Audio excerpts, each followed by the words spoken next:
right after Alex and Connor and Froggy and Queen Red and Jack and Goldilocks team up to go on a big quest to defeat the evil Enchantress in this book. And this next scene takes place right after they acquire the Snow Queen's magic scepter. So they just defeated polar bears and they defeated the Snow Queen. So this happens right after they get back. All right, here we go.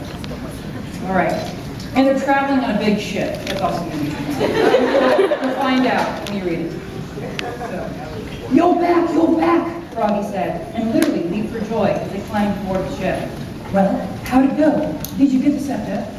Alex showed him the Snow Queen's scepter. Boy, do we have a story for you, she said.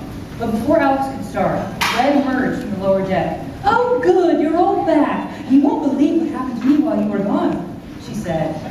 We won't believe what happened to you, Connor asked, wondering what could top defeating polar bears in the Snow Queen. Red was cradling something in her arms, like a baby.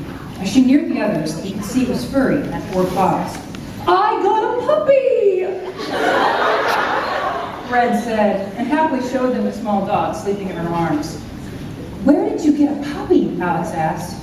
I grew a little impatient waiting for you to return. Oh, I see you got the scepter, well done. Anyway, I went for a walk to pass the time and found this little guy wandering around the snow alone. He was helpless, starving, and adorable, so I decided to adopt him, Red explained. No one knew what to say.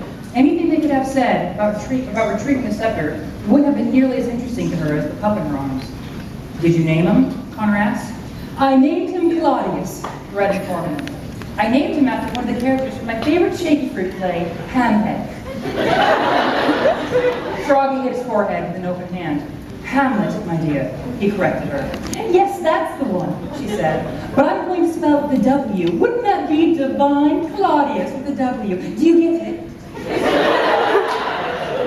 Everyone nodded along with her like she was a 3-year-old child, except for Goldilocks. She was staring daggers at Red. You probably don't get it, Red said, and explained it to her further. If I spell it with a W, the word claw will be in its name, like an animal claw. Get it now? Say it with me, Goldilocks. Claudius.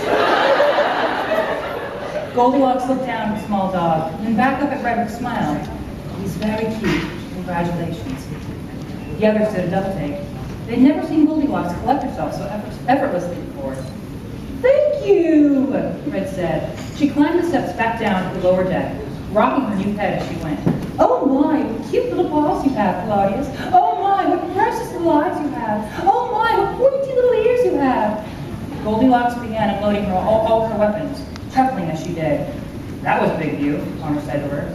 What's so amusing? Jack asked. Red is in for a rude awakening, Goldilocks said. Oh dear, Froggy said. Why is that? A sly smile came to Goldilocks' face. I recognize one of those anywhere. That's not a puppy. It's a wolf cub.